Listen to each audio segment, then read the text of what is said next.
नमस्कार दोस्तों, मैं अनिल यादव आपका अपना शो ज़िंदगी की हकीकत में आप सभी का बहुत बहुत अभिनंदन करता हूं। दोस्तों, आज के जो हमारे मेहमान हैं वो देशराज जी हैं, जो मिट्टी के साथ मिट्टी को विभिन्न रूपों में सजाया करते हैं और उनका एक नया स्वरूप देते हैं। तो आइए आपको ले चलता हूं उनके पास। देवराज जी की कहानी उन्हीं की ज़ुबानी। अंकल जी, आपका हमारे शो में बहुत बहुत स्वागत है। जो हमारे दर्शक हैं उन्हें आप अपने जीवन के बारे में बताएं कि आपके जो शुरुआत है वो किस तरह हुई। ये शुरुआत ऐसे हुई है ना, मेरे पिताजी बर्तन बनाया करते थे, तो मैं बहुत छोटा सा था, तो हमें देखने में अपने पिताजी से सीखने में मदद मांगते थे। वो कहते बच्चे अभी तुम नहीं। फिर बड़े होने लग गए, मेरा पिताजी बीमार हो गया। वो बीमार होने के कारण काम नहीं करना चाहिए, काम नहीं होता था, दमे की बीमारी थी उसको। फिर उससे बाद मैंने हौली हौली बर्तन सीखने चालू कर दिए। कोई 14 साल की उम्र में, 14 साल की उम्र में हौली हौली 20 साल तक, 6 साल में मैं अच्छे बर्तन लग गया बनाने। उससे बाद मेरा काम चलता गया, दाल रोटी चलती गई, हैं जी, काम करता गया और बर्तन सीख लिया पूरा।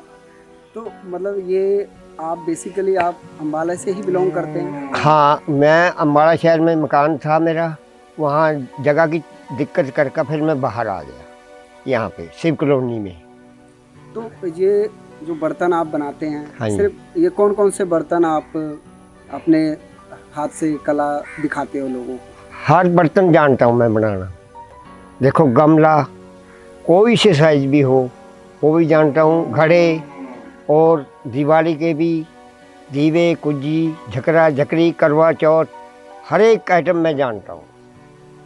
तो ये जब सीजन होता है, जैसे अब दीपावली आती है, जब किसी चीज में या कोई फेस्टिवल होता है, हाँ जी। उसी टाइम इस चीज का कहते हैं ना क्रेज होता है, हाँ, तो उससे पहले फिर आप क्या करते हैं? हम ऐसा ऐसा बना के रख लेते हैं। अब जैसे बरसातों का महीना है, हम अपना बर्तन बना के कच्चे अंदर लगा लेंगे।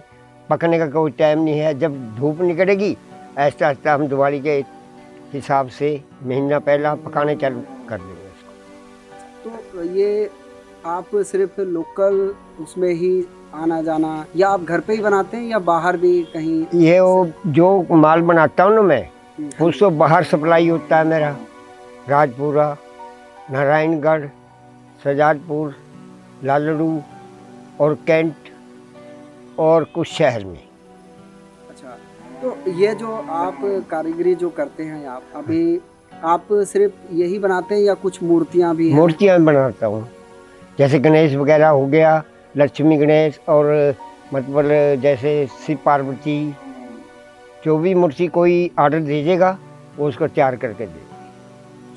तो मतलब जैसे हमने सुना है कि जैसे आजकल क्या है कि ये जो चाइनीज सामान जैसे आजकल वो सस्ते दामों पे भी बिक रहे हैं। हाँ। तो उस दौरान आपको कोई परेशानी इसके लिए? परेशानी तो ये है भी, जो भी चाइनीज माल ले आते हो, ठीक है, नहीं तो हमारे पे कुछ दिक्कत आती है, क्योंकि हमारा दीवा घट बिकता है। लोग चाइनीज माल बेचते हैं, हमारा दीवा घट बिकता है उस टाइम। अगर चाइनीज माल ना हो तो हमारा दीवा दाल रोटी फर्स्ट क्लास चलती। तो मतलब कभी आपके जीवन में ऐसा कभी आया कि नहीं, हमें ये छोड़ देना चाहिए, हमें कोई और काम कर लेना चाहिए? अब क्या करें, जो काम सीख लिया वही उसी के बीच में आप मस्त है। और नौकरियां, पढ़े लिखे हम नहीं भी नौकरी करेंगे, हैं? ये पढ़े लिखे होते तो नौकरी भी करते थोड़ी बहुती। अब पढ़े ले है नहीं, कि बचपन में बाप बुजुर्ग था इस कर का, भाई यही काम के पीछे मस्त है आप। तो जैसे कभी आप, जैसे क्या इसमें भी कोई प्रतियोगिता होती है? कभी बाहर कहते हैं कि जैसे मेला लगता हो बाहर की, उसमें ये जज करते हैं कि किसका सामान बहुत अच्छा बना है, वो एग्जीबिशन लगती है, है जी। तो वहाँ जब गवर्नमेंट बुलाएगी तो हम सब जाते हैं, जाके अपनी अपनी कारीगरी दिखाएंगे वहाँ। तो लाइव दिखाते हैं या बना के ले जाते हैं? नहीं, वहीं बनाएंगे। जो 10-20 बंदे होंगे, 10-20 बंदे होंगे, वो अपनी अपनी कारीगरी दिखाएंगे। भी जिसका माल फर्स्ट क्लास है वो नाम भी मिलता है वहाँ से, पैसा भी मिलता है, सब कुछ मिलता है वहाँ। तो कभी आप जीते हैं या उस पल को कभी? बराबर के तो रहे हैं बहुत से। अच्छा अच्छा, नहीं तो एक ही होता है ना, हम एक से एक कारीगर आता है कि बराबर में हर एक आइटम बना बना के दिखाते हैं। बाजा ऐसा है वो दीवे ही कुंजे ही बना कर चलता है। हाँ, वहाँ हर एक आइटम बनानी चाहिए। काम सीखा हुआ हो ना तो बहुत आइटम इंसान सीखेगा। जब कारीगरी आएगी, एक से एक कारीगरी, टाइम लगता है कारीगरी में।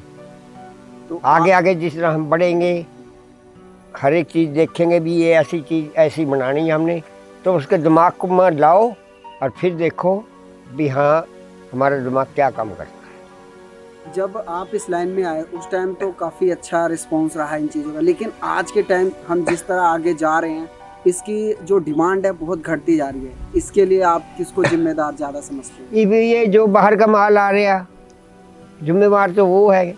हमारा माल जो यहाँ का है वो कट, ये जैसे चाइनीज़ वगैरह दीवे आपने बताया ना भी, दीवे लोग कट खरीदते हैं, क्यों लड़ियाँ लगा लेते हैं। पहले दीवा ही था, कहाँ थी लड़ियाँ, कुछ भी नहीं था।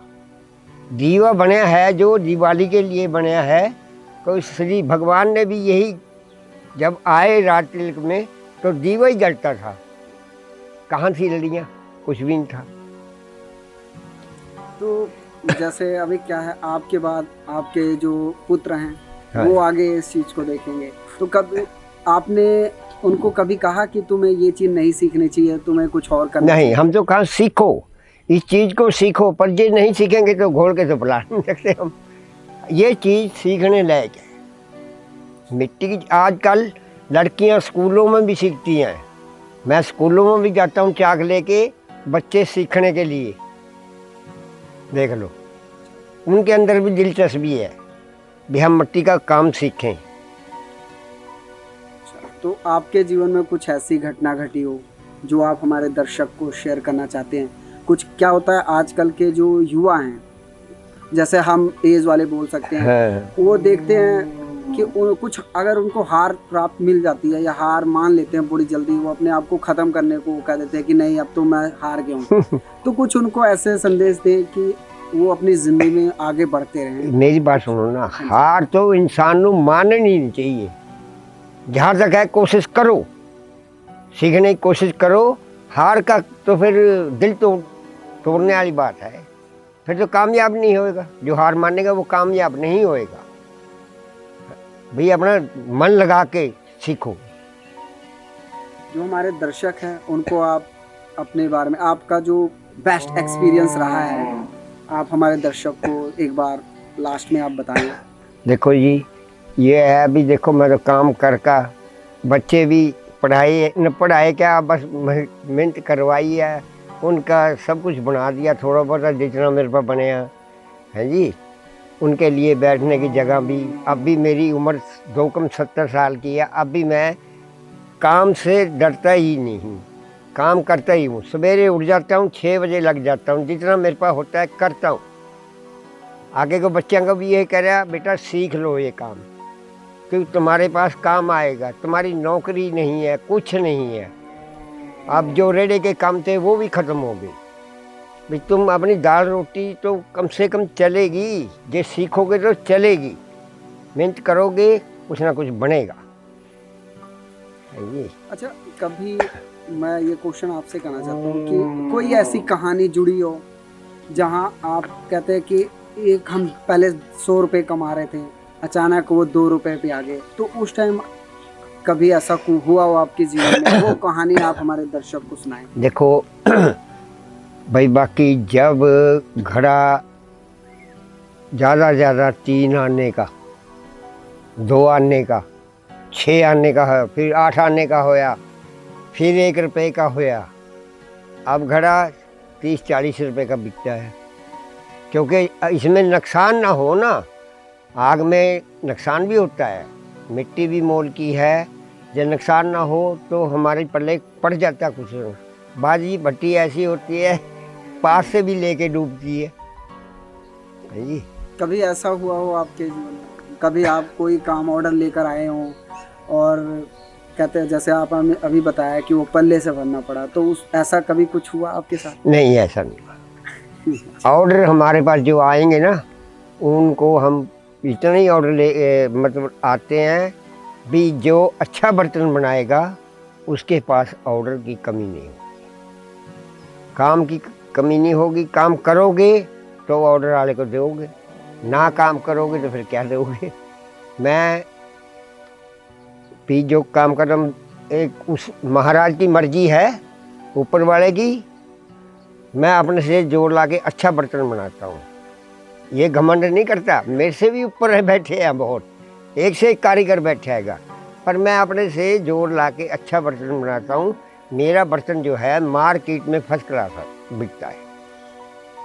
तो आपने कहीं दुकान लिया है कि यहीं से माल जाता है? नहीं, यहाँ से माल, वो मैंने घर के ऊपर छोटी सी एक मेज रखा हुआ है शहर के अंदर, अंबिका मंदिर के पास, देवी मंदिर के पास, बाहर अपनी गली के पास एक छोटा सा बेंच है, वहाँ हम 10-20 बर्तन रख लेते हैं। वहाँ लड़का बिक जाते हैं, वहाँ थोड़े बहुत अच्छा, त्योहारों को भी बिकते हैं। 12 यानी कि जो गमले गुमले अरब वगैरह बर्तन, हर एक चीज़ वहाँ रखता हूँ मैं, गले वगैरह, यानी कि 100-200 रुपये बढ़ जाते हैं मंदे में भी। अंकल, आप हमारे शो में आए उसके लिए आपका बहुत बहुत धन्यवाद करता हूँ। दोस्तों, ये थी कहानी देशराज जी की जुबानी। अगली बार मैं फिर हाजिर होऊंगा एक नए कलाकार, एक नए मेहमान के साथ। तब तक के लिए नमस्कार।